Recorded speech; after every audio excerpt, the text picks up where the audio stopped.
It was a Tuesday night, and the living room smelled like the Thai takeout we hadn't touched, sitting cold on the kitchen counter. The TV was blaring some home renovation show, hammers banging, couples arguing over paint colors, but neither of us was watching. I was on the couch, scrolling through work emails, trying to nail a budget proposal for a client meeting tomorrow. Emily was at the dining table, her laptop open, typing like she was trying to break the keyboard. Her fingers hit the keys with a rhythm that screamed irritation. I glanced up, and she was staring at me, her eyes sharp, like I'd just spilled coffee on her favorite dress. "What's that look for?" I said, setting my phone down, already bracing for whatever was coming. She tilted her head, a half-smile curling her lips, the kind that's more weapon than warmth. "Oh, nothing, Tom. Just wondering if you're ever going to step up and be more than a guy who pays the bills and calls it a marriage." The jab landed like a knife, clean and precise. It wasn't just the words. It was the tone, laced with that smug certainty she'd been honing for weeks. Like I was a tenant who forgot to take out the trash. I leaned back, keeping my voice even. "Step up how, Em? I mowed the lawn yesterday. Fixed the leaky sink last week. Paid the electric bill this morning. What's your definition of more? Lay it out." She shrugged, her eyes flicking back to her screen, dismissing me. "Maybe act like you're actually invested in us. You're always busy, but it's like you're sleepwalking through this marriage. I deserve better than a roommate." I felt my jaw tighten, but I wasn't about to let her bait me into a shouting match. "Roommate? I'm here every night, Em. I cook half the meals, keep the cars running, handle the mortgage. What's your actual complaint? Be specific, because I'm not playing guess the problem." She laughed, short and sharp, like I'd told a bad joke. "Specific? Okay, Tom. You're coasting. You do the bare minimum, and you think it's enough. I'm not some charity case who's grateful for your paycheck." I stood up, grabbing my phone, my voice still calm, but with an edge. "Bare minimum? I'm pulling my weight, and then some. You want better? Spell it out. What's really eating you? Because this vague crap isn't cutting it." She closed her laptop, slow and deliberate, like she was setting the stage for a performance. "You're just stuck, Tom. Same routine, same predictable moves. I'm married to a guy who thinks showing up is the same as showing up for me." She leaned forward, her voice softening, but it was a trap. "I need a partner, not a maintenance guy." I stepped closer, looking her in the eyes. "Maintenance guy? That's a cute spin. I'm not your punching bag, Em. You want a partner? Start acting like one. Talk to me straight, or I'm done chasing your hints." I grabbed my jacket and headed for the door. "I'm going for a drive. Figure out what you actually want to say." She called after me, her voice dripping with mock concern. "Oh, poor Tom, running away from a real conversation. Don't strain yourself." I stopped, hand on the doorknob, and turned back. "Not running. Just not wasting my breath on your script. You want a real conversation? I'm here. Until then, I'm done with the sniping." I walked out, the door clicking shut behind me. My truck was in the driveway, still warm from the commute home. I drove to the gas station, bought a coffee, and sat in the parking lot, staring at the neon lights. My gut told me this wasn't just a bad night. This was a signal, a test. She was poking, seeing how far she could push before I'd snap. And I wasn't about to beg for clarity. If I'd known how deep this would go, I'd have started packing right then and there. The next morning, I was up at 6, making coffee in the kitchen. Emily was still upstairs, probably scrolling through her phone, planning her next move. I didn't wait for her to come down and start round 2. I left a note on the fridge, "At the office early. Back for dinner," and headed out. No chasing, no asking what I did wrong. If she wanted to play mind games, I wasn't signing up for the tournament. At work, I shared an office with Mike, a sales guy who'd been through 2 divorces and wore his cynicism like a leather jacket. He was at his desk, chugging a Red Bull, when I walked in, my face probably giving me away. "Rough night?" he asked, leaning back in his chair. I dropped my bag and sat down. "Emily's in a mood. Says I'm coasting, not invested enough. Threw some shade about me being a maintenance guy, like I'm just here to fix pipes and pay bills." Mike snorted, spinning a pen between his fingers. "Classic. She wants you to dance for her, man. Give her drama, attention, whatever. Don't fall for it. You start chasing, you're done. Trust me, I've been there." I nodded, but didn't reply. Mike wasn't wrong, but I wasn't ready to admit how close to home that hit. Instead, I opened my laptop and got to work on the proposal. By noon, I'd made my first move. Emily wanted me to step up. Fine. I'd give her less of me to play with. I texted her, working late. Don't wait up. No explanation, no apology. Let her sit with that.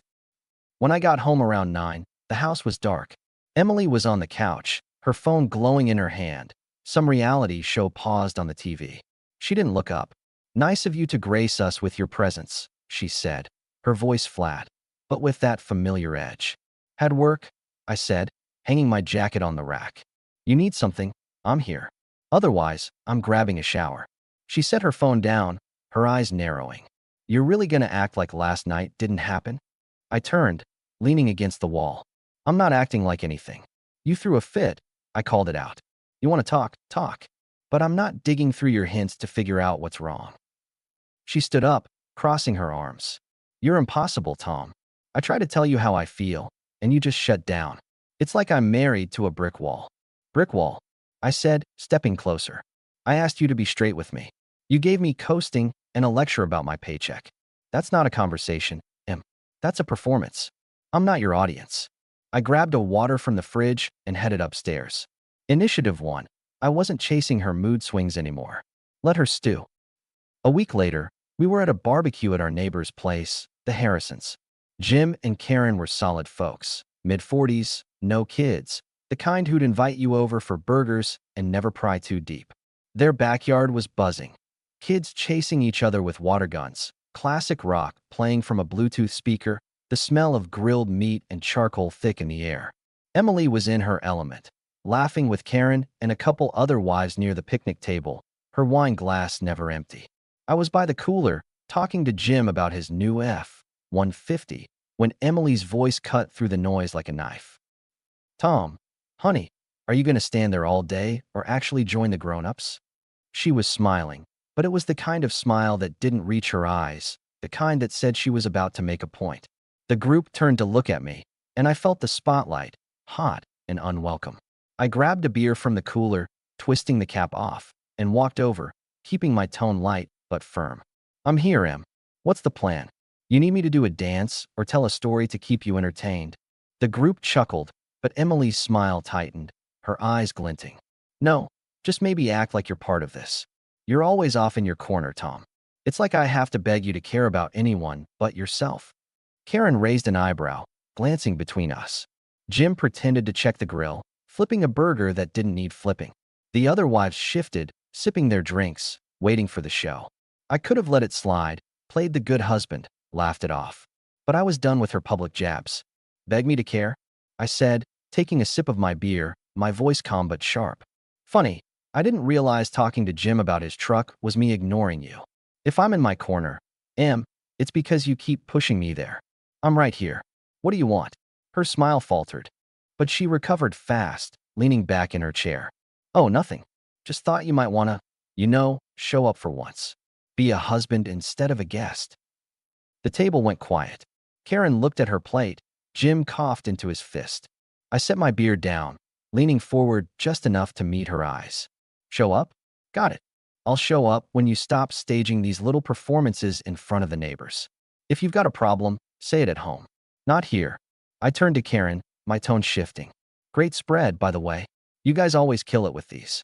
Karen nodded, her smile tight. Thanks, Tom. Glad you could make it.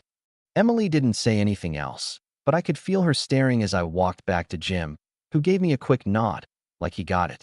That was my line in the sand, right there in the Harrisons' backyard. No yelling, no scene, just a clear message. I wasn't her prop. When we got home, I didn't bring it up. Instead, I took the guest room key off the hook and moved my clothes from our bedroom to the spare closet. No discussion, no argument, just action. She noticed the next morning, standing in the guest room doorway, her arms crossed, her hair still messy from sleep. What's this, Tom? You're sleeping in here now? I was tying my tie, getting ready for work. Yeah, need some space. You want to talk? I'm open. But no more sniping in public. That's done. She laughed, but it was nervous, not mocking. You're being dramatic.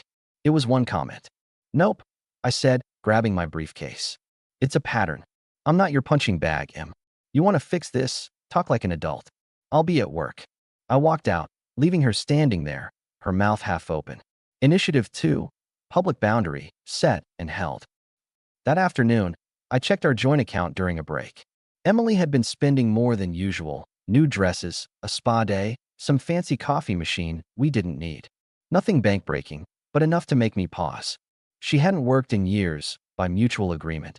But this felt like her flexing, testing how much she could take without asking. I didn't call her out.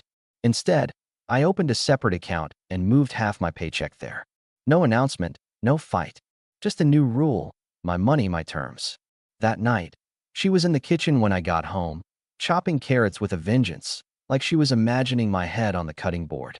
"You're late again," she said, not looking up. "Work," I said, grabbing a water from the fridge. "You need something?" She put the knife down, turning to face me, her eyes narrow. "What's with the guest room, Tom? You're really doing this? Over one stupid barbecue." I leaned against the counter, keeping my voice steady. "Not one barbecue. It's the snarky comments, the eye rolling, the you're not enough routine. I'm done guessing what you want him. You want to talk? I'm here. But I'm not sticking around for more of your shots." She crossed her arms, her voice sharp, but laced with that fake concern again. "You're so sensitive. I'm just trying to get through to you, Tom. I want us to be close again, like we used to be. But you're making it impossible." "Close," I said, stepping closer. "You don't get close by dragging me in front of people. You've been taking shots for weeks. Public, private, doesn't matter. I'm not playing. You want to fix this? Say something real. Otherwise, I'm good in the guest room." She stared at me, her mouth tight, then turned back to her carrots. "Whatever, Tom. Do what you want." "I will," I said, grabbing my keys. "I'm meeting Mike for a beer. Don't wait up." I walked out, leaving her to her chopping. Consequence: I wasn't sticking around for her to rewrite the script. A month later, things were worse. Emily wasn't backing off. She was doubling down, but smarter. Her jabs got sharper, more calculated, wrapped in a veneer of care. She'd started scheduling couples nights with friends, then acting like I was the one dragging my feet. It was her way of keeping me on a leash, making me look like the bad guy if I didn't play along. I went, but I wasn't performing for her. One of those nights was at a fancy Italian place downtown, all exposed brick and overpriced wine. We were with two other couples, Mark and Lisa, old college friends, and Steve and Jen, who worked with Emily back when she had a job. The restaurant was loud, plates clinking, waiters dodging tables with trays of pasta. Emily was on her second glass of Pinot, her laugh a little too loud, her gestures a little too big. I was talking to Mark about a new project at work, something about streamlining our client reports, when Emily cut in, her voice carrying over the noise. "Tom, sweetheart, you're going to put us all to sleep with your work talk?" she said, her smile all teeth, her tone dripping with fake sweetness. "Maybe share something that doesn't sound like a boardroom memo? You know, like how charming you were when we met." The table went quiet. Mark shifted in his seat, glancing at Lisa. Jen looked at her wine glass. Steve pretended to check his phone. I felt the heat in my chest, but I kept my face neutral, setting my fork down. "Charming, huh?" I said, my voice low but clear. "Funny, I didn't realize my job was such a downer. Maybe you can take the stage, Em. Tell us about that new yoga class you're obsessed with. Or how you've been redecorating my bank account." Jen coughed into her napkin, trying to hide a laugh. Emily's smile froze, her eyes glinting like she was ready to draw blood. "Oh, Tom, always so defensive," she said, leaning forward, her voice soft but venomous. "I'm just trying to help you loosen up. You used to be fun, you know. Like Mark. Look at him. Always got a story to tell." Mark looked like he wanted to crawl under the table. I leaned back, taking a slow sip of my beer, letting the silence stretch. "Fun like Mark? Got it. Here's the deal, Emily. You want fun, I'm happy to step back and let you run the show. But don't cry when I'm not your audience." I turned to the table, my tone even. "Sorry, folks. I'm gonna grab some air. Enjoy the meal." I stood, walked to the bar, and paid my half of the bill in cash. Then I drove home, the city lights blurring past. No yelling, no scene, just a clean exit. When Emily got back, she found me in the guest room, reading a book on my tablet. She stood in the doorway, her arms crossed, still in her dress from dinner. "You embarrassed me," she said, her voice low, almost a hiss. I set the tablet down, meeting her eyes. "Nope. You did that yourself. I'm not your prop, Em. You want to take shots, do it in private. Or better yet, don't. She stepped closer, her voice shaking but controlled. You walked out in front of our friends. You made me look like an idiot. You made yourself look like an idiot, I said, standing up. You don't get to drag me through the mud in public and expect me to smile. I'm done with that game. You want respect, give it. Until then, I'm sleeping here. I shut the door, not hard, just firm. She didn't knock. Initiative 3, public boundary, set and held. The next day, I canceled our joint credit card. She'd have to use her own from now on, linked to her personal account. I didn't tell her. She'd figure it out when the next spa bill came due. No discussion, no warning, just a new reality. Emily didn't let up, but she got craftier. Instead of public jabs, she switched to guilt, wrapped in a performance of care. She'd leave notes around the house. Miss you. Can we talk? She'd cook my favorite meals, steak with garlic mashed potatoes, apple pie from scratch, acting sweet for a day, then slip back into her old ways, like a snake shedding one skin for another. It was a cycle, and I was done riding it. One Sunday, I came home from the gym to find her in the living room, a glass of wine in her hand, her eyes red like she'd been crying. I knew the script. This was her big move, the one where she'd play the victim and expect me to cave. I didn't. Tom, she said, her voice soft, almost fragile. I don't know what's happening with us. I feel like you're giving up on me. I sat down across from her, keeping the coffee table between us. I'm not giving up. Em, I'm done playing defense. I've been trying to talk for months. You shut me down, make it my fault. I'm not the bad guy here. She leaned forward, her voice breaking, but her eyes were calculating. You think I'm the bad guy? I'm trying, Tom. I'm trying to keep this together, and you're just cold. You're sleeping in the guest room, you're never here. I'm lonely, and you don't even care. I looked at her, really looked, and saw it. She wasn't sorry. She was scared, scared of losing control, not me. I stood up, my voice calm but firm. I'm worried about our marriage, Em. I'm worried we're past the point of fixing it. I need respect, not games. Can you give me that? She laughed, bitter and sharp, leaning back. You're just scared of being alone, Tom. That's what this is. You're running because you can't handle being by yourself. That was it. The line that cut through everything. I didn't flinch, didn't raise my voice. I just nodded, slow and deliberate. Maybe, but I'd rather be alone than disrespected.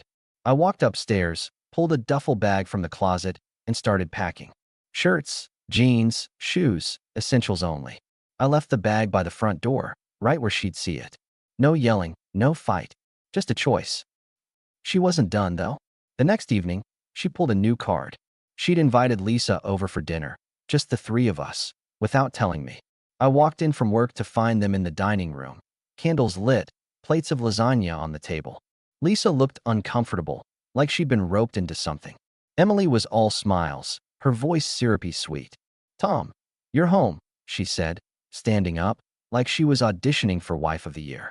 I thought it'd be nice to have Lisa over. You know, to reconnect. You've been so busy, I figured I'd take the lead. I set my briefcase down, glancing at Lisa, who was studying her wine glass like it held the secrets of the universe. Nice gesture, Em, I said, keeping my tone neutral. But next time, give me a heads up. I've got plans tonight. Emily's smile didn't waver, but her eyes tightened. Plans? You didn't mention anything. I went out of my way to make this nice for you. I grabbed a water from the fridge, leaning against the counter. Yeah, and I appreciate the effort. But I'm not a fan of surprises, especially when they're about reconnecting on your terms. Lisa, good to see you. Sorry, I've got to head out. I nodded to Lisa, who gave a small, awkward wave and walked to the door. Emily followed me, her voice low but sharp. You're really doing this? Walking out on dinner I planned for us. I turned, meeting her eyes. You didn't plan this for us, Em. You planned it to look good. I'm not playing along. You want to talk? I'm here. But not like this. I grabbed my keys and left, heading to Mike's place for a beer. Initiative 4. I wasn't letting her stage manage my life. The next morning, she was in the kitchen, making coffee, when she saw the bag by the door. Her face went pale, her hands froze on the coffee pot. What's that? She asked, her voice barely above a whisper. My stuff, I said, pouring myself a cup. I'm done, Em. You want to talk? You know where to find me. but I'm not living like this anymore. She stepped closer, her voice shaking but still trying to hold the reins. You're leaving? Just like that? After everything I've done to fix this? I set my mug down, looking her in the eyes. Fix this? You've been playing games, Em. Notes, dinners, tears, it's all control, not fixing. I asked for respect. You gave me a script. I'm done. I grabbed my briefcase and walked out, leaving her standing there, the coffee pot still in her hand. That day, I called a realtor and put a deposit on a condo downtown. I didn't tell her. She'd find out when the moving truck showed up. The next week was quiet, too quiet. Emily stopped with the notes, the tears, the staged gestures. She moved around the house like a ghost, avoiding me, her eyes darting away whenever I walked into a room. I didn't chase her. I'd said my piece. The realtor finalized the lease, and I set a move-out date for Saturday. I called Mike and Jim to help with the boxes. No drama, just logistics. Saturday morning, the truck was in the driveway, and Mike and Jim were hauling my stuff. Emily was in the kitchen, pretending to clean the counter, her movements jerky, like she was trying to keep her hands busy. Mike clapped me on the shoulder as he carried out a box of books. You good, man? Yeah, I said, taping up another box. Better than I've been in a while. Jim didn't say much, just carried my desk chair to the truck, his face unreadable. Karen had wanted to come, but Jim told her to sit this one out. Too much tension. When we were done, the living room looked half empty, my side of the closet bare. I walked back inside, keys in hand. Emily was still at the counter, her back to me, scrubbing the same spot she'd been at for 10 minutes. You're really doing this, she said, her voice flat, not turning around. Yep, I said, leaning against the doorway. I told you what I needed. You made your choice. I'm making mine. She turned, her eyes red but dry, her arms crossed tight. You're throwing away 10 years, Tom. For what? Your pride. I stepped closer, my voice steady, no anger, just truth. Not pride, Em. Dignity. You thought you could rewrite who I am, keep me on a leash. You were wrong. I grabbed my jacket, slung it over my shoulder, and walked to the door. Good luck, Emily. You're gonna need it. The door clicked shut behind me, and I didn't look back. Mike and Jim were waiting by the truck, the engine already running. I climbed in, and we drove off, the house shrinking in the rear view. That was it. No second ask, no chasing. Just a clean exit. 6 months later, I'm in my condo, a one-bedroom with a view of the city skyline. It's small, but it's mine. The walls are still bare, but I've got a couch, a TV, and a coffee maker that doesn't come with a side of sarcasm. My routine's simple. Work, gym, beers with Mike on Fridays. Jim and Karen invite me over for dinner sometimes, and I go. But I'm not the guy who needs a crowd to feel whole. Last week, I ran into Lisa at the grocery store. She was in the cereal aisle, looking tired, like she hadn't slept. Tom, she said, her voice hesitant. I heard you moved out. I'm sorry about that dinner. Emily said it was supposed to fix things. I grabbed a box of Cheerios, tossing it in my cart. No worries, Lisa. It wasn't about the dinner. She wanted control, not a fix. I'm good now. She nodded, her eyes flicking away. She's not handling it well. Keep saying you'll come back. I shrugged, pushing my cart forward. She's wrong. I don't go back to places that don't respect me. Lisa didn't say anything else, just gave a small nod and walked away. Word's been getting around. Karen mentioned at dinner that Emily's been quieter, less social. The neighbors noticed the moving truck, the empty driveway. Mike said he saw her at a coffee shop, alone, looking like she was trying to hold it together. She thought I'd never leave. She was wrong. I'm not saying it's perfect. Some nights, I think about the early days, when her laugh didn't have an edge, when we'd stay up talking about nothing and everything. But then I remember the jabs, the control, the way she thought I'd been forever. I didn't. I walked. And I'm still standing, stronger for it. Respect isn't negotiable. I learned that the hard way, but I learned it.